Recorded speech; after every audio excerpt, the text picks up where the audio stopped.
જગતને સંભાળે છે કોણ છે? વેદ જેને નિરંતર શોધે છે. ત્રિવસ્તુ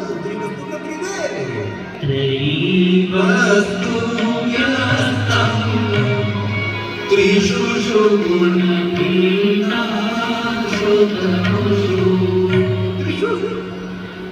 બ્રહ્મા વિષ્ણુ મહેશ રજોગુણ સતગુણ તમોગુણ રૂપે હે પરમ પિતા પરમાત્મા તમારું પ્રાગટ્ય થયું અને જગતનું સર્જન થયું. તેથી આપ કોઈ સ્થાને બિરાજો છો તે નિરાકાર છે, નિરુપદ્રવ છે.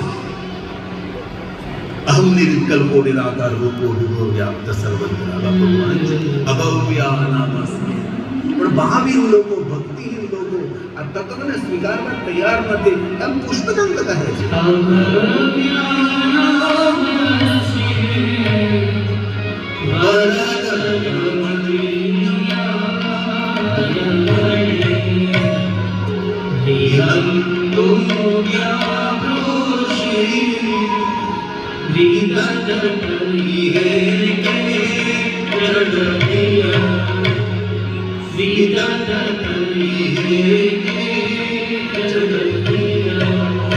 તર્ક કરે, કુતર્ક કરે છે. એવું કુતર્ક કરે જળ બુદ્ધિ વાળા માણસો.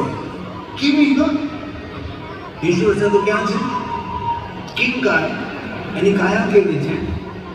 સખલુ કિમુ પાદાની તિચા.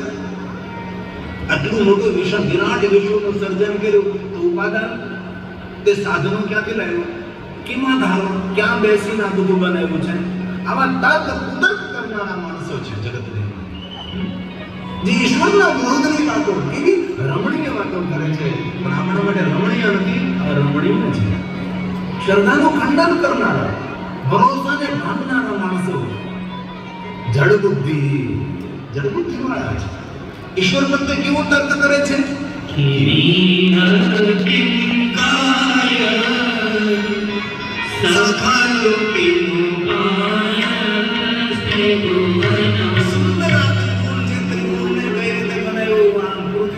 માટી ક્યાંથી લાવ્યો છે?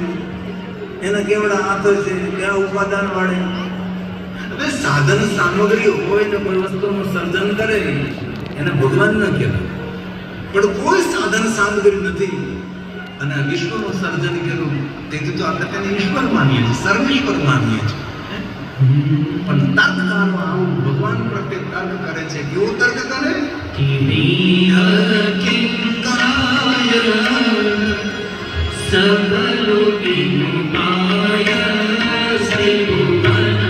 ક્યાં બેઠો?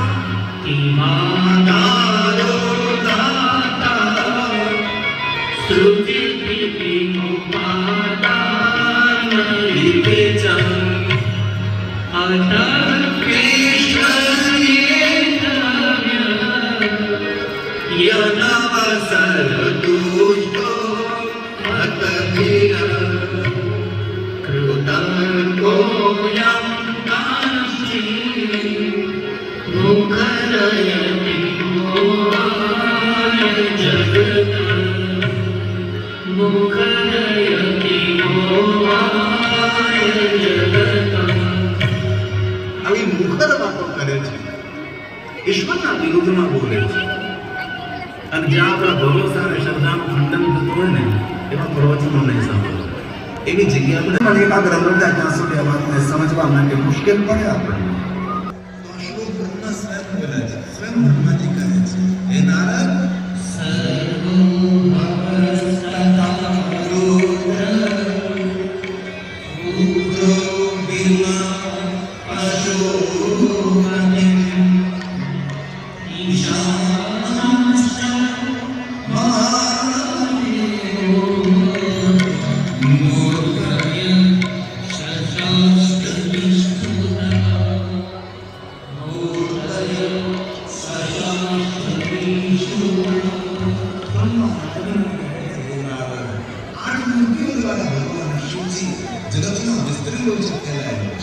અંતે બ્રહ્માજી નારદજીને કહ્યું, નારદ, દુનિયાની બીજા ભગવાન શિવજી નથી.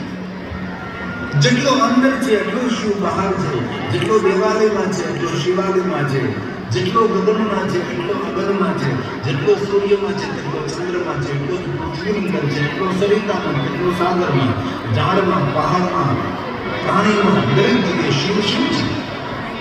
આ બ્રહ્માજી નારદજીને તત્વ સમજાવવાનો પ્રયાસ કરે છે, વિષય આધારો. તેથી બ્રહ્મા સ્વયં બોલ્યા છે, ભગવાન ક્યાં છે? બ્રહ્માએ કહ્યું,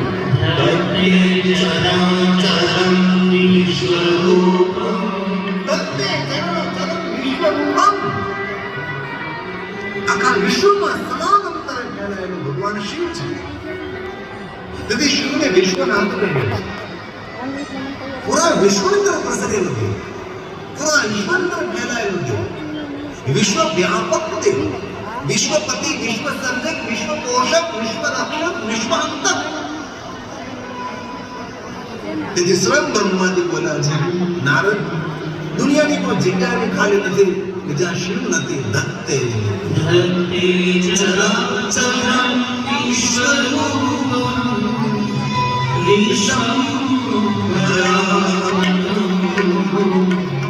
શંકરસ્ય મહેશ્વરસ્ય દેવ નારદ શાસ્ત્રમ ચંદાકુમય નિરાકાર કોઈ કહે ને કે શિવ તત્વ સમજવું બહુ અઘરું છે, કાંઈ અઘરું નથી, બહુ સહેલું છે. સમજાય તો જાય પણ સ્વીકારવું અઘરું છે. સમજાતું આપણે જો કાંઈ જે કાંઈ દેખાય એ બધું શિવ છે એટલું સમજાય નહીં, પણ સ્વીકારવું કેટલા અંશે. આપણે તો ખેતરના શેઢાનું છે કેટલું બાંધીએ છીએ, ઘરની દિવાલો તો કેટલા મોટા ઝઘડા કરીએ છીએ આપણે. આ તત્વ જેને સમજાવી હોય સૌની વચ્ચે ન રહી શકે તે માણસે એકાંતમાં જતો રહેવું પડે છે. કોણ શિવ? સૂરજ તું હે, ચંદ્ર તું હે, નિરાકાર બ્રહ્માંડ તું હે. સૂરજ તું હે, चंदा तू है, निराकार ब्रह्मांड तू है.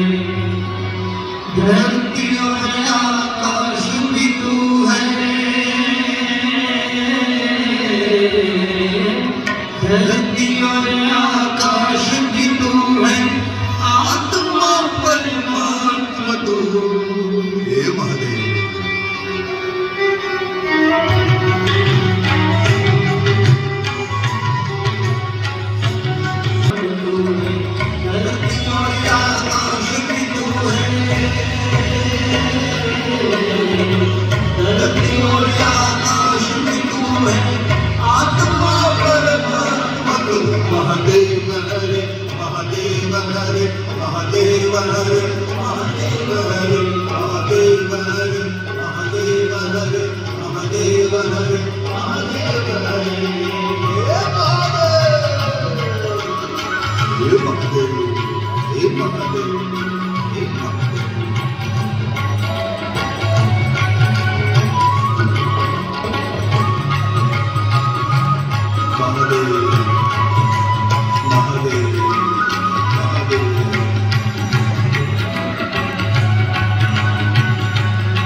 કલ્પના કરી છે એવો ઈશ્વર ન પણ હોઈ શકે છે.